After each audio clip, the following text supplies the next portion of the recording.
Are you ready, Elizabeth? I'm ready. Alt. Oh, Elizabeth Alt. Okay. Mhm. Yes. That's okay. Are all the Elizabeths ready? Yes. All of the Elizabeths are ready.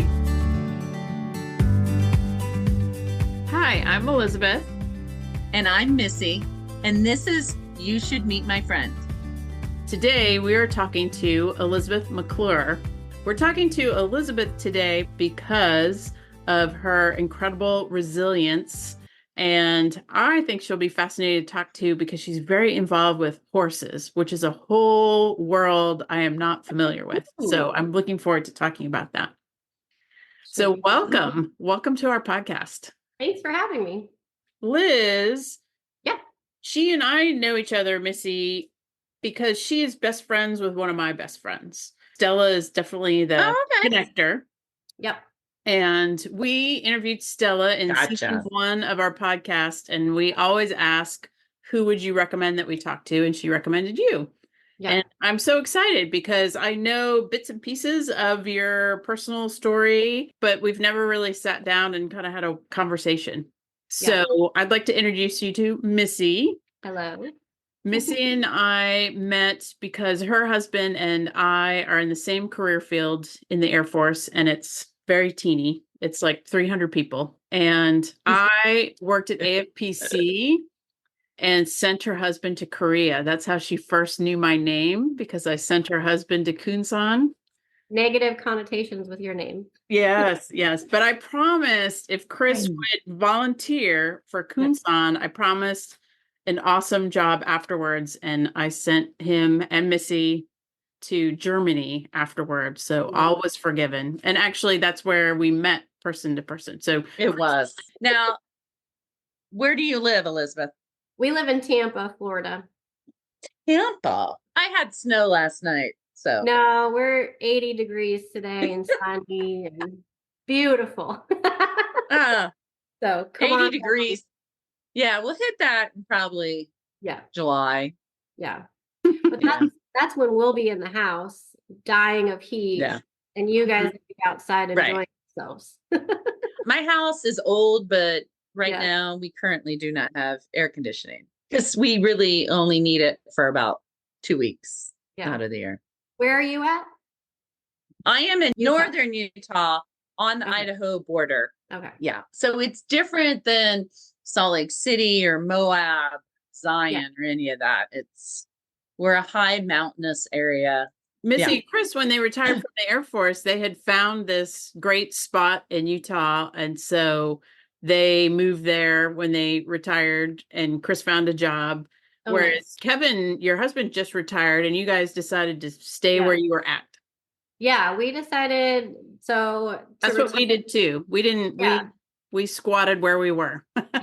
We thought we may move again, but he hit that point where it was coming up time to think about the next move, and the kids are settled. We just feel like this is home. We've met a huge, nice group community here with our horse community, and the kids with the school and their tutoring community with my daughter and things. We just have a good thing going here in Florida. So it was a pretty.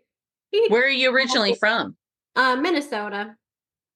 So Minneapolis, Minnesota, born and raised. Minnesota. Tampa just feels like home now.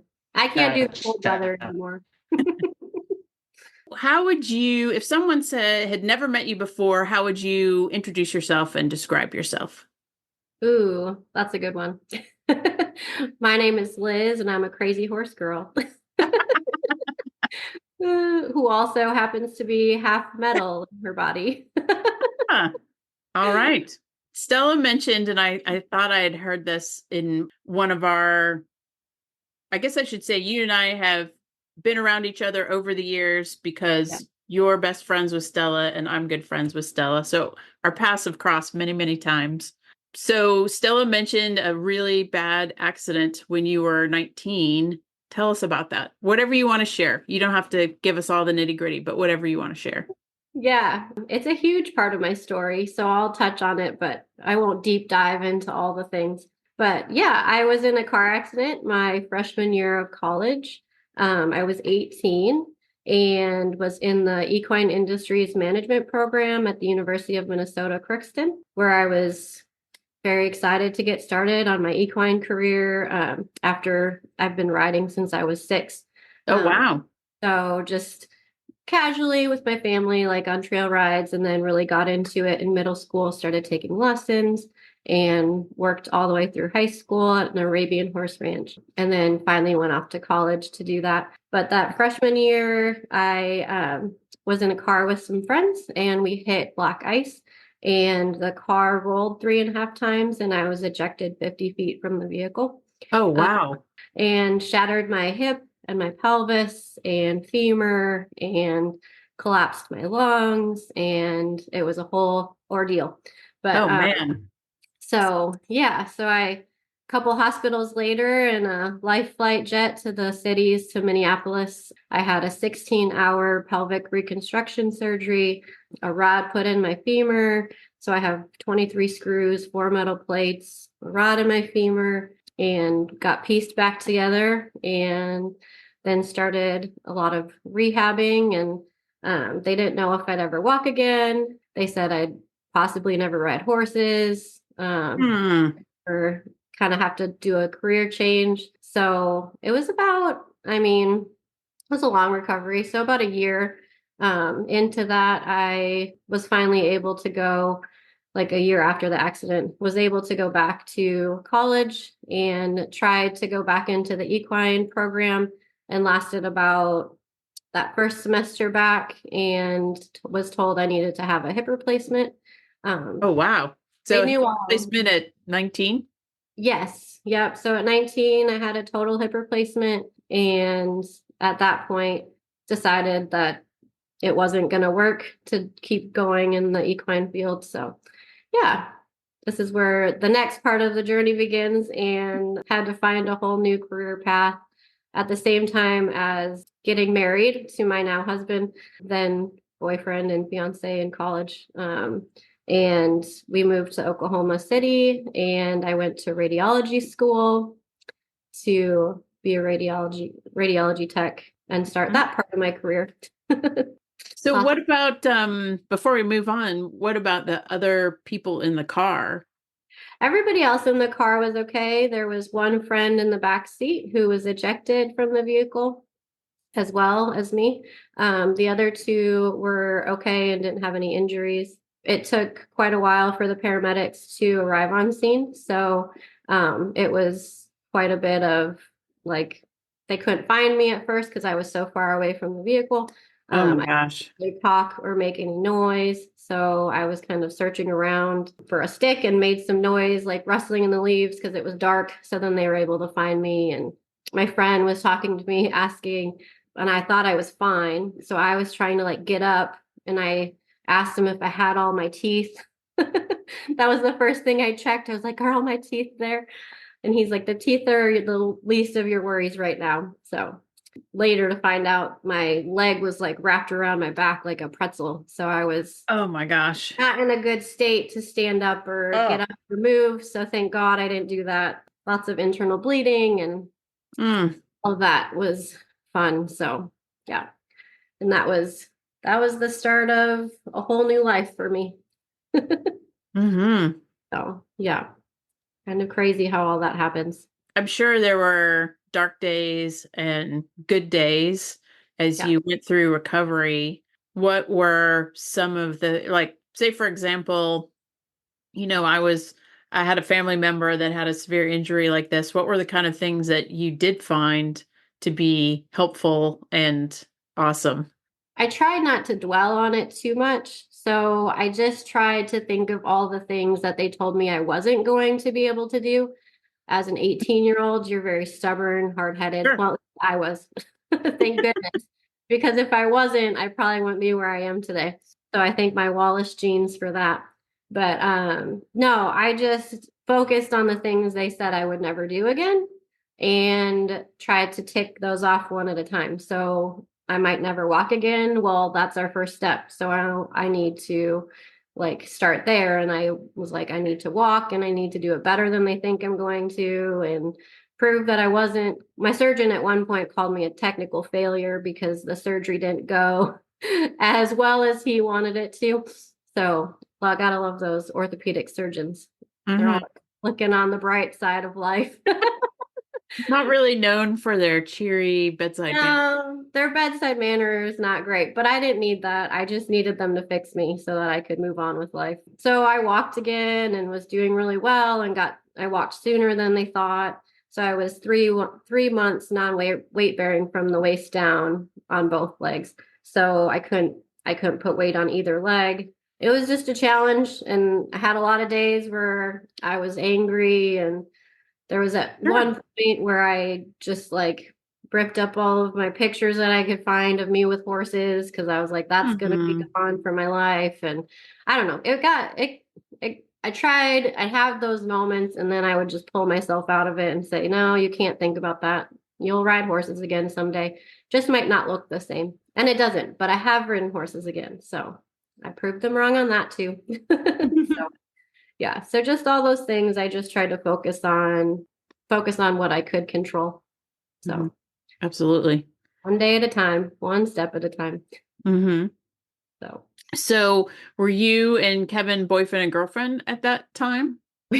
We started officially dating the day before my car accident. Oh, wow. We were supposed to be on our first date, and I never showed up, and he got angry because he thought I stood him up.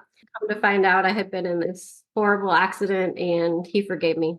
But then eventually when they pulled the tracheotomy or whatever that was, breathing for me, when they pulled that out and I was able to talk again, I was like, you didn't sign up for this. We can still be friends, but you didn't sign up for a girlfriend in a wheelchair and all the things. But he never went anywhere. So the rest is history. We've been married 20 years this year.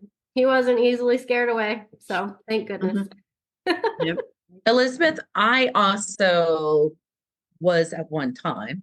I am now retired as an X-ray tech. So we have that in common. That's very cool. Yeah. I did not know this about you. I know, right? You learned so much about me, Elizabeth. I actually worked in Indianapolis for a little bit at a trauma center, and I loved that. Yeah. I loved the adrenaline rush and all of that. But then Chris got commissioned and we started moving, as you know, trying to get license in each state at that time. You had to do the license in each state. Yeah. And in 1 year we moved to 3 different states. So it was really kind of hard to work. And then I started having kids, and then just the thought of being around, that, I don't know, it just kind of terrified me. Yeah. So, yeah, no, that was like, so when we moved, we got married and we moved to Oklahoma City, the first assignment at Tinker Air Force Base. I started looking at different career options, and that was something that the surgeon who did my hip replacement was different than the surgeon that put me all back together after the initial accident. And that was something that my hip replacement surgeon told me would be a good option to look into was radiology, especially being Air Force, moving state to state. You could get with you as a portable career, and healthcare is always going to be there. So so it got me into thinking about radiology, and that was my second phase of life for a little while till, again, like you said, kids and Air Force and husband getting a job at the Pentagon kind of squashed that because he's never home and I didn't have time to work. So right. We were at Altus. Well, we were in Enid and then Altus. So I feel like we have all of the bases except for maybe Fort Sill covered. But Oklahoma. I liked Tinker Air Force Base. It was a good place. That's where I met Stella. Lots of good things come from Tinker. So I have a technical medical question. I thought artificial joints have a certain lifespan and have to get replaced. Have you had to do that? Oh, funny you mentioned that. They have a lifespan. They sure do. So I have an appointment on Monday to get opinion about getting mine replaced this year. So gotcha. So I've had this hip replacement for about 20 years. It's on its way out and time for a new one. So time to refresh. I gotta believe that technology and how they're built and how they're installed. Do you say installed? Right. Yeah. How new joints are installed is going to be hopefully, I hope for you, a much better experience since. Yeah, they've come a long Well- way. So now a lot of hip replacements, a lot of surgeons are doing it anteriorly instead of posteriorly. So you don't have to cut through as much muscle and the recovery time is shorter because you don't have to rehab all of those muscles that they have to cut through. So we'll see. We'll see how they they won't have to do the whole replacement again. They'll just have to go in and pop in a new poly liner. So when they put my hip replacement in, my surgeon, since I was so young, researched a lot of different hip types, and he didn't want the metal on metal because metal fragments can break off and go into your bloodstream. And since I was planning on having kids in the future, hopefully, he didn't want that to pass on to my kids with the metal. Potential for that to happen. They also have ones where it's metal on ceramic or just ceramic hips, but those are more fragile. So again, I was young, going to have a lot of impact and Sure. a lot of life left to live. So ceramic hip was not ideal for that either. So he opted for the titanium hips, like the metal hips, but had like a poly liner. So like a plastic liner for your hip joint, the socket, the ball socket. So all they'll have to do is go in and pop that poly liner out and put a new one in. Pop it in for some spare parts. It almost sounds like, the little And Lego minifigures. Yeah, I'm going to take off this Right. this blue leg because I want a red leg installed. Yes, that's exactly Amazing. it. Yep, it's crazy what they can do. And so obviously, did it cause any problems when you had kids? It did. So I had to have C-sections for both of my kids. Okay. So since I have the hip replacement itself wasn't a problem. It was all the screws and the plates from the pelvic reconstruction. My pelvis didn't shift and move like a typical normal woman's pelvis should. So Yeah. to a certain point where there was a lot of pressure and pain in the pelvis area from just having the baby down in there. So go on bed rest for the last month of pregnancy and then had to do planned C-sections. Went smoothly for the first one. The second one, she decided she needed to come early. So it was an emergency C-section. Oh no. But Yeah. it wasn't too emergent. I got there in time. So Yeah. And so are you still involved with horses? Are you still Yeah. So riding? I mean, Well, you said you kind of dropped it out of your life when you were first recovered. So when did horses come back into your life? So horses came back into my life when we moved to Florida. That was about six years ago now, actually. I have two kids. Abby is my oldest, and she was like horse obsessed from a very young age. Like that movie Spirit, she could reenact it from start to finish, like the horse noises, everything. I mean, obsessed. So normally with kids, it's like a passing phase, right? All little girls love horses and ponies, right. all that thing. And for me, I loved that she loved horses, but a little part of me was like hesitant to encourage it because I had lost horses from my life, and that was very, very hard. Yeah. Like recovered, if you want to say that part of my life, but there was always like a missing piece. Horses always had my heart. That's always what I wanted to do. Like that was my life, my dreams, everything. So when all of the accident happened and that went away, it took a long time to be okay with that being gone from my life. I always knew they'd come back in my life at some point. I just didn't know how, and never could have imagined like how they're back in my life right now. So we moved here and Abby wanted to do riding lessons. So I found her a Groupon for a barn, kind of like researched a bunch of different barns around our area, and they were all similar. They all offered similar things. I showed Abby a bunch of videos of like all the different styles of riding. I was like, because there's so many different styles of riding that you can get into. Wait, hold on before you go on. Yes. What are all I thought there was like English and Western. Yeah. There's more than two? Unfortunately, yes. There's a lot. So within English, there's hunt seat, there's hunter jumpers where they jump over like short rails. Yeah. There's also like show jumping where it's like the big show jumping Olympic stuff. There's dressage that's categorized in there for English riding. There's eventing, which is like outdoor jumping, like through like forests, woods and logs and things. There's Western riding, but within Western, you can do like Western pleasure riding. There's reining, there's barrel racing, there's, Wow. all the things. So we watched lots of horse videos, and she thought that an English version of riding called saddle seat looked like her favorite. And I didn't do too much saddle seat riding. I did mostly Western riding. I only did one saddle seat class in my freshman year of college before my car accident, was a saddle seat class. And I loved it. It was super fun. And I had ridden for that previous year, knowing I was going to take that class. I started learning saddle seat and riding that.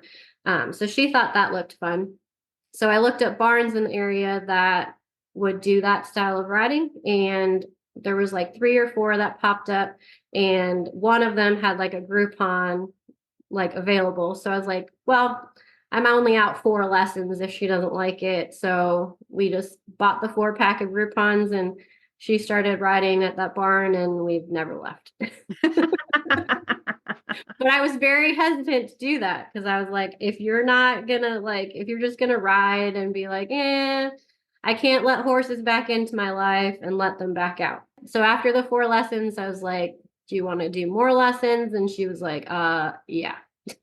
So there was no denying also that she was very talented from the time she started. She just picked it up naturally. And now she, this last year, competed at the World Championship Horse Show in Kentucky and has gone very far at such a young age. How old is Abby now? She is 12. 12. Yeah. So she'll be 13 in September. And when you go to like world championships, do you take your own horse, or how does that work? Yeah. So last year I'm asking some really dumb questions because the biggest animal I've had in my life is a dog. So I have no idea. There's no dumb questions when it comes to horses. I could talk horses all day long. Like we just need a podcast about horses. We leased a horse last year. So we own a horse that my husband surprised me with. Another part of my story. So for my birthday a few years ago, my husband got together with the trainer of our barn and surprised me with my very first horse that I've waited 30 years for. And I sobbed and cried like an idiot. And it was like the happiest day ever. So what's the horse's name? His name is Tango Southern Kiss is his show name. He's an American saddlebred, and he is 6 this year, but he was 2 when we got him.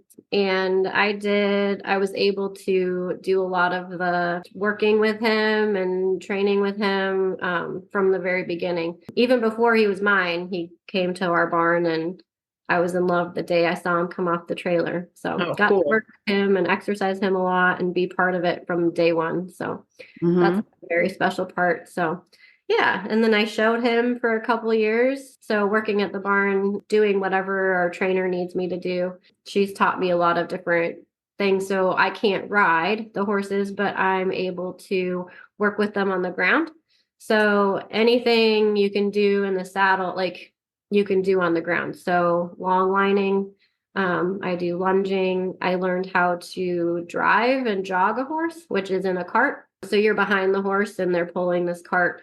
You can also do that for exercise, but you also for exercise for the horse, but you can also do that in the show ring with American Saddlebreds. So I did show pleasure driving with my horse and did that for the last 2 years with him. So we were very successful in the show ring and had a lot of good rides or a lot of good drives. And I just was getting him ready for Abby to eventually ride.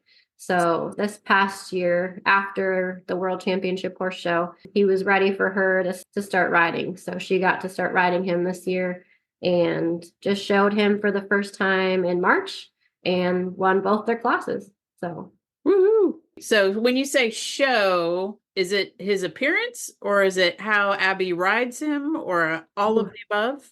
We're going down a slippery slope.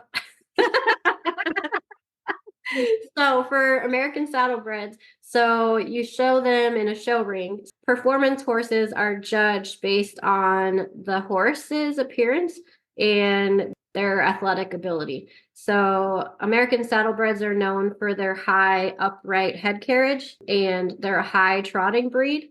And they're also they're gaited horses. So they, instead of the normal 3 gaits of a horse, like the walk, trot, and canter that you typically see, they also have a slow gait and a rack. So there's 2 extra gaits that they do, similar to like an Icelandic horse that has the tolt. So they're also like a gaited horse. Like And they just genetically know how to do it. Yeah, they know how to do it. Every American saddlebred is gaited. They have the ability to do it. Some of them are just better at it than others. So like my horse doesn't do all 5 gaits. He's just not genetically blessed to do all of them well, but he could do them if you asked him to. Just like everybody's able to sing, but not everybody should. Like, not everybody That's a great way to should. put it. Career. So they're just a really fun breed to work with. They have a lot of different things that you can do with them. So in the classes, like for my driving classes, we just show walking and trotting, and you're judged based on a lot of different criteria. But yeah, the athletic ability of the horse, like how nice their head is set, how high they trot, just a lot of different things go into it. It's hard to put in. I'm picturing it like figure skating, where there's a score for like athleticism and a score for just like how pretty and artistic it is. Yeah, that's very, very good. Pretty and artistic is perfect. No, and then you get into what my daughter does, equitation. Okay. That's based on not just the horse. Equitation is based on horse and rider together. So they paint like a pretty picture out there in the ring, and the judge is basing it on how good my daughter's form is while riding, and asking her horse to do things. And then in her equitation classes, in their like stake classes or their championship classes, they are asked to do a pattern. So they get a pattern about an hour before they show, and they have to memorize that pattern. They've never done it before. And then they have to go out in the show ring and execute the pattern flawlessly in order to score high. So oh, wow. It's pretty challenging, but she's good at it. I could never do that. So I just went around in my little cart and had a blast. And are you not able to ride because of your injuries, or is it the horse who has limitations? It's a lot of different factors. So I could ride. It's just pretty painful, first of all. Like, it's not super comfortable. So it's not that I can't. And then it's also, horses are very unpredictable. They're big, 1,000-pound animals. Right. If I were to ever be on a horse and they spook and I fall off and re-break what I've already broken, I don't know that it back together the same. I'd have a lot more. I don't just bounce off. Like Abby rides all the time. Like, she's fallen off a lot, not a lot, but she's fallen off a fair amount of times, but they can just bounce right back up. Their bodies are flexible and they fall and they can get up. I would fall and it would be a lot more catastrophic. So yeah. I was gonna ask, when you mentioned falling, how hard it is to watch Abby in the ring when you know that, it could potentially be very dangerous. I mean, if all goes well, it's like easy peasy, but it could potentially be very dangerous. Yeah, it can. So it's stressful for a lot of different reasons. I never really worry about her safety. I know the horses we put her on are very level-headed and they know their job. Like the horse she leased last year, we didn't own him. We just leased him for the year from another family at our barn. He was excellent, and he's been in that show ring for 16 years. He was 16 years old. So he was seasoned, and he knew his job. He knew what to do. He wasn't a spooky horse, so he wasn't scared of a lot of things. And they were very good pair together and confident together. So I never worried about her safety as far as that went. With the horse she's riding now, I get a little more scared because he's young and Sure. inexperienced, and I'm like, ooh, just take care of her. But he's a saint. He would do anything for her, and they have a really good bond. They've had the last few years to get to know each other, and he's always going to take care of her. So I don't have to Plus, worry too much. Abby loves it. Yeah. My daughter Emma plays rugby, and she's always got bruises, and she's had many black eyes, and because it's really a tough game, but she loves it. And her community is just so strong and awesome. I would never say no. I still cringe often on the sidelines, but I can no. No, it's definitely one of those things that, like, I don't know. You can't put your kids in a bubble and keep them safe always. You have to throw them out there and let them do things and experience life. Hold your breath and hope it all turns out okay. What's Abby's like practice schedule like? So she rides 3 days a week, and then I'm at the barn 3 days a week, helping and working. So I'm there 6 days a week. I went from not having horses in my life at all for all those years to now I'm there 6 days a week, and I wouldn't change it for the world. So, so she rides 3 days a week. She has one private lesson a week. She does a group ride. So with all of the show team members, performance team members, they all ride together in one big group once a week. And then she has a free ride. So on Sunday afternoons, she gets to go out and ride the horse and just kind of work on different skills and things that they're trying to work on together. Not too terrible. Did you grow up with horses in Minnesota? I did not. So no. So I grew up in inner city Minneapolis, just no horses around anywhere. But my grandparents lived in Arkansas, and every summer we would go out to visit my grandparents. And there was one summer that my dad and my grandpa took me, I think it was just me, on a trail ride because I liked horses. Like I loved ponies and My Little Ponies and horses. So they're like, let's find a trail ride through the Bella Vista was where they lived. So through the nice wooded acres of Bella Vista, Arkansas. So we did a trail ride, and I think I was 6 years old, and I rode a brown horse named Skippy. And I rode with my dad, and I just loved it. Like it was awesome. So, and then every year we'd go back and I would beg to do another trail ride. And so then, like, I think one summer my dad took me on like 3 trail rides in the course of the 1 week we were there. And he was like, all right. So they had like a little paper flyer hanging up in their lobby and for horseback riding lessons at some place like in the next town over. So he pulled off one of those tabs, and then the next summer that we went, called that number and set up a riding lesson for me. So yeah, rest is history. It's a slippery slope once you get talking and working with horses. It's hard. Yeah. So we brought a couple friends down with us. A couple of Abby's friends now ride, and their parents told me for it. Yeah. Well, I think the best way to do it is we have several acres here and a lot of pasture, and but I don't want that kind of animals, even though I think maybe we should get a donkey just because that would be fun. But donkeys live for a very long time though. And well, I just wanted it for, Holy Week here because our church needs a donkey. And so a friend of mine this past fall was like, hey, would you be interested if I brought some horses over? They weren't necessarily hers, but people that she knew. Yeah. And so by end of November, we had like 4 horses here. And they did amazing because they have 5.5 acres of fresh grass, and they could just run. And all the owners would come out and they would be like, oh, our horses are so much more happier out here. And so I think we're going to do it again. We make a little bit of money and then it just looks aesthetically pleasing in my, to have horses out there. Like, these look pretty.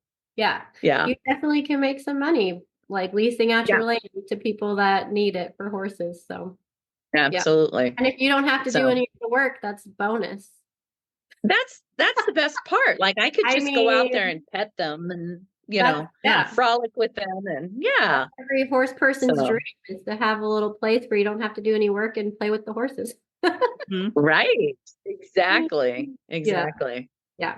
So my daughter went through a horse phase, and my mom signed her up for a camp. And of course, it was spending all day at the horse barn, but you did all the work of the horse and you only rode the horse for like an hour or so a day.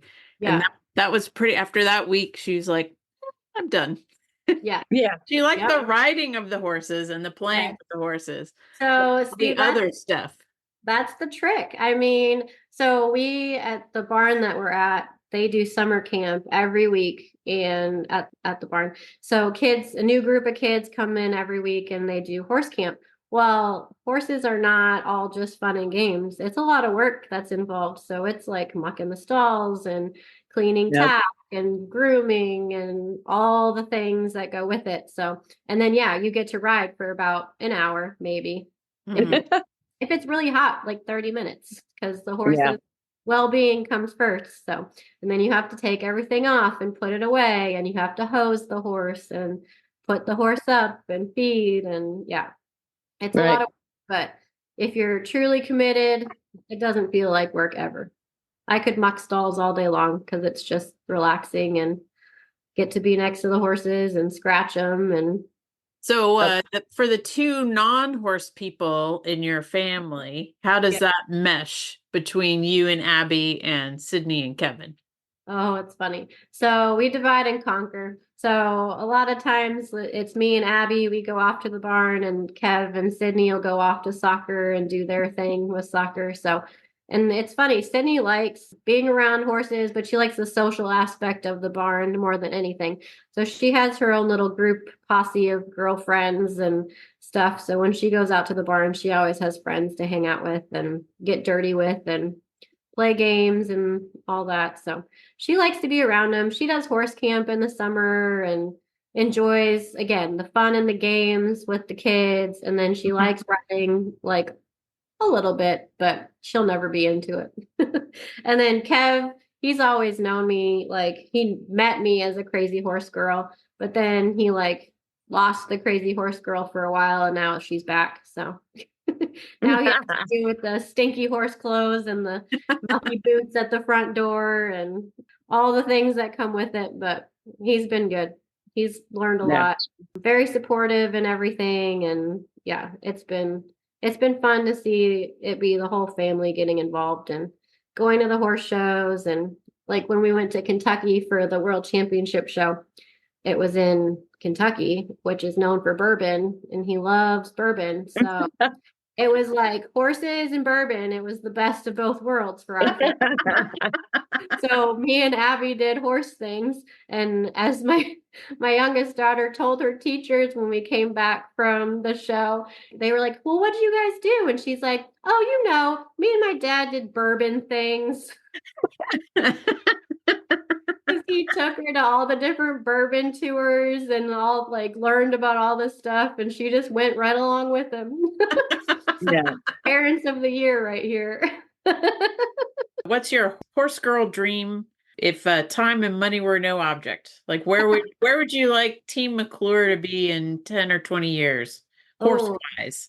I mean, I don't know. Still being in Florida, it'd be awesome just to have a little house with a couple acres of land.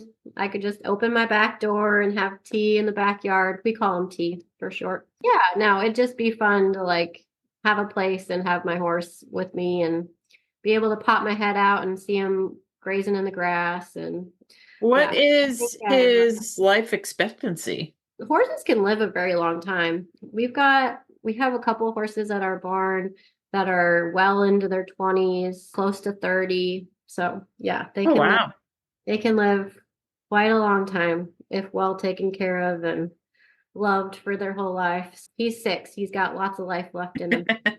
Do you think Abby wants, this is unfair for a 12-year-old. Do you think she wants to, pursue this as her adult profession? She talks about it all the time. I could definitely see her doing something with horses. So I don't know if it would be owning her own barn or just working within the horse industry somehow. And yeah, there's a lot of different career paths that people don't think of. Some people so the equine program that I was part of now also has, so you get like your business degree. So it's an equine business degree. Very cool. Business management degree, working in the equine, so you can run your own barn. You can work at like a insurance agency and sell for equine insurance is a big business. You can work at racetracks. You can manage barns. You can be a trainer. You can be an instructor. You can work in the nutrition side. There's chiropractors for horses, the veterinary industry. There's a lot of different things you can do. The horseshoeing industry. I mean, you name it. So equine insurance is life insurance for horses? Yep, it is life insurance for horses. So a lot of these horses are very expensive. And so you have insurance on your horse. Should anything happen, then they pass away, then you have insurance on them to Interesting. Cover and get. It makes sense because it's a big investment. Huge Definitely. investment. So I picture the horse competition world as being full of very rich, snobby kind of people, because that's how they always are shown in Hollywood. You either have the cowboy, rustic sort of life, or they're, prep school, hoity-toity people. Bust some stereotypes for me. What is it really like out there in horse world? I mean, you definitely have those people that are hoity-toity and have a lot of money, but the majority of us are we spend all our money on the horses and are broke and have all these side hustles to try to pay for our equine obsession. So since getting into the horse industry and Abby riding, we're only able to do it because I'm able to work at the barn that she rides at. So I'm able to pay down her fees and everything that way. I also picked up a side hustle of learning how to braid horses. So the hunt seat horses have to be braided. So they have these all down their neck. You see it kind of with ribbon and stuff in the braid. So there's not ribbon in the braids for hunt seat. They're just braided all the way down their neck in these little tiny button braids. And then their tail is kind of fishtail braided all the way down and has a little pinwheel at the bottom. So I've learned how to braid. So I make money on the side doing that. Some of the moms at the barn are really good at doing the horse show hair bun. They'll do hair for all the kids that moms don't know how to do hair. So they make money to pay for their horse shows by doing buns. A lot of people will pick up Uber driving jobs and make some side cash to pay for their horse obsession. And I don't know. There's just so many different things. It's just kind of fun. It's just a family. So we call them our barn family. They'll be part of our lives forever. You just share a special bond with your love for horses and these animals that give us so much in return. Elizabeth, are we ready to ask her these questions? Yes, I was just going to say. So the first one, Elizabeth, is what's the most interesting place you have traveled? Or if you feel like you haven't traveled any place interesting, what's your one dream location that you absolutely want to go to? Probably a horse barn, but we get it. Someplace with horses. Someday we'll travel to Ireland, and when I have my new hip, I'll ride some horses in Ireland somewhere because my husband really wants to go to Ireland, and I know they have cool scenic horseback riding there. That'd be kind of fun. No, the coolest place I've actually been to a few years back, my sister was stationed in Okinawa, Japan, and she was pregnant when they moved there and didn't know a soul on the whole island. So I flew out about a month after she got there and helped her with her younger kids at home while she went off and had a baby. I was there for about 3 weeks and got to see a lot of Okinawa, and it was I just loved it. It was so cool. The people are so warm and friendly. I don't know if you guys have been to Japan, but it's definitely somewhere that should be on everybody's bucket list because that island is amazing. The people are incredible. We went to the mall and just the work ethic of everybody is beyond. There was the people cleaning the mall food court were down on their hands and knees, like scrubbing the benches and the feet of every table after everybody got up. You don't see that in the States. Like they take everything very seriously and everything is, I don't know, they're just very warm and hospitable. And it was a very cool place to visit. I was stationed in Japan, but I was up in Tokyo, and Okinawa is a completely different flavor of Japan from Tokyo. Yeah, it's the like Hawaii of Japan. So yeah, it's beautiful. So beautiful, like water and mountains and coastline. And yeah, it was very neat. So lots of the botanical gardens there were outstanding. Like I've never seen anything like that before. So it was very, very cool. Yeah, we had a lot of good food and I dream about the food in Japan. Yeah. Cocoa curry and oh man, so good. Cool. Well, this next question is from me because I work in a funeral home. So I always feel like I have to preface that. Like, what do you want to be known for when your kids, when future generations, what look at your family's history, what do you want to be known for? Yeah. I would say I would love to be known for loving people well. So a few years back, my whole perspective kind of on life was changed when I met, not on life, but just a lot of things changed when I saw this speaker. Have you ever heard of Bob Goff? Yes. So he's written a couple books, but I heard him speak in person and he talks all about love and just giving love like there's no tomorrow.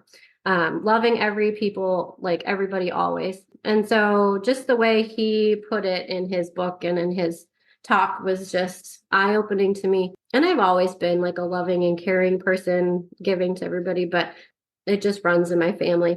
Just that perspective on life just was huge for me. So just loving my friends and my family and everybody I come in contact with is just very important to me. So I have a quote on my wall. If you want to bring happiness to the whole world, go home and love your family. Oh, So wow.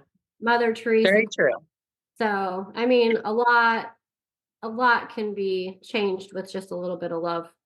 And be known for being a crazy horse lady. Yeah. And being a crazy horse lady.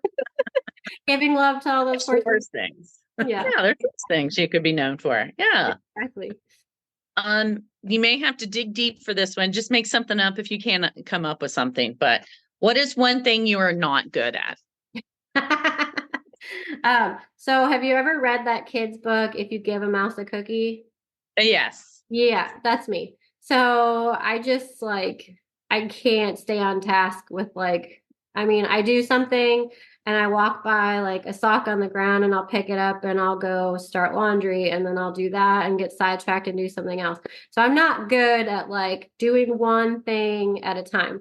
I'm constantly, I have ADD. So that just is my brain is a million places all at once. So I'm just not good at focusing and multitasking. And even when I'm having conversations, I get a tangent and I'm like, ooh, squirrel.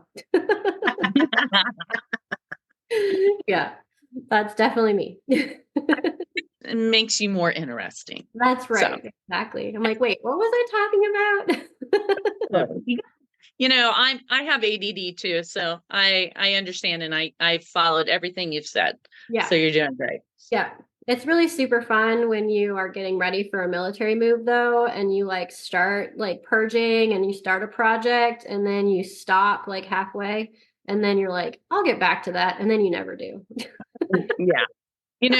They always said when you moved, you're always trying to improve upon military move. And somewhere I read, you need to get one room done. That was not how I did it. I just went with whatever I felt like doing. I'd get bored with Yeah. putting dishes away. I'd move to Yeah. something else. Yeah. Yeah. But then your dishes end up with like your lampshades in the living room and True. they get smashed. It's always fun. Some interesting moves. Do you have a friend that you would recommend to us that you think we should talk to? I do. I have a lot of friends you should talk to, but I will recommend Holly Steven. Oh, I So think I met her at Stella's retirement, maybe. yeah, I think you did, but she is my Missy to your relationship. So she's my friend who I can call anytime and talk for hours. And she's got 4 kids and is also an Air Force wife. And she has a high schooler, a middle schooler, an elementary schooler, and a baby. Wow. She's got a full life, and she works for a company that pairs therapy dogs, like medical therapy dogs, with kids and adults who need a therapy animal. Oh, wow. So That's she has fascinating. so she does all the social media and all the promotion stuff for that company. I think she would be somebody fun to chat with. Mm-hmm. So yeah. Well, when your job is puppies. Yeah, I mean, right? Right. All those like cute little puppy pictures and like doing good in the world with like placing them with kids who need them for medical reasons and all kinds of stuff. So Our last question is do you have a cause or an organization that you would like our many growing number of listeners to know about and to support? So for about 20 years, I've partnered with World Vision, like raised funds or donated to their cause, and had the kids that you adopt into the family. So our kids write letters to them every time we get a new kid, and then they graduate out. So they provide food and water and medical treatment for kids in impoverished countries. And I guess the World Vision, I didn't know this, is the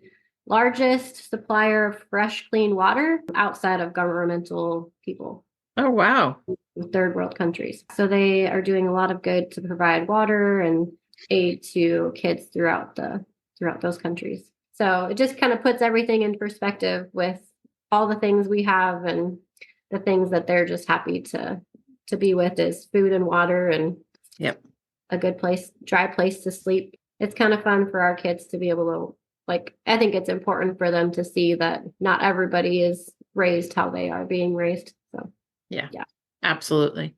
Thank you very much. Well, thank you for joining us this evening. Of course. It was fun. You learned so many things about horses. We actually did. And a little bit about hip replacements. Exactly. Thank you so much for your time. So what do you think of meeting Elizabeth? Very fascinating.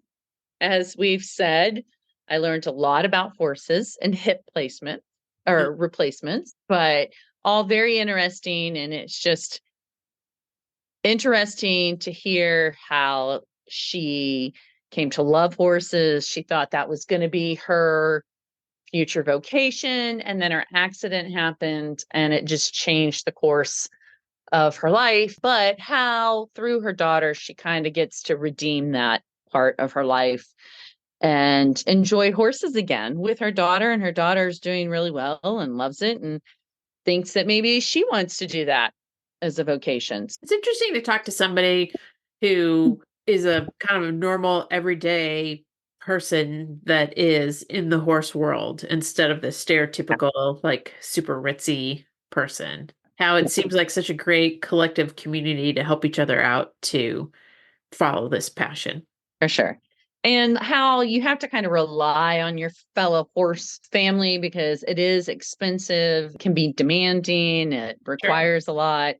And really having that community is a way to share resources and information and cost and the whole gambit of things. So I've been around horses here and there. And of course, in our podcast, I shared that a friend puts her horses out here in our fields, and you know, I enjoy them. I enjoy petting them. I have ridden them in the past, and I secretly wish I could ride a horse like they do in the movies or on TV shows. It looks Right. so cool. And so maybe I'll be one of those people that decides to take horse riding lessons late in my life. What was the word when we were talking before? Resilience. Yeah, just a resilient person to experience devastating injuries like she did that, Yeah. I mean, are still plaguing her. She's obviously hasn't let it stop her from living her life. And No. I admired that in her. Oh. Well, just to be I don't know, to be told even walking would be a problem and having children Right. can be a problem. And I'm thankful that the right Right. doctors existed to help, literally rebuild her. So Oh, for sure. I'm sure there's a lot of people out there that are just dealing with the same sort of, yeah. Debilitating injuries or whatever, and they don't let it stop them. So It's amazing to me how often, and I don't want to be dismissive of injuries or disease that you have no control over, but it's amazing how often I feel like people just make a decision that they're going to get better and they're going to beat the odds, and just making that simple Right. decision and being stubborn about it is often the difference in their quality of life, Right. as opposed to just kind of like, this is who I am. I'm this very injured person, and just choosing to live. Right. People have some pretty catastrophic things going on in their lives, and I don't want to be dismissive of that, but just a positive attitude just really seems to make a big difference.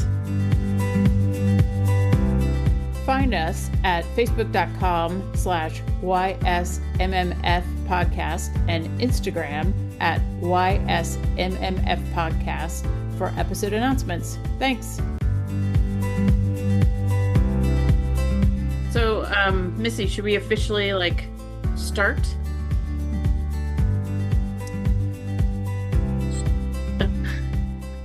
Sure. Now that we got all that out. Yeah, we're so Introduction. we're just high-end professionals when it comes to our podcasting. We're very, very discerning.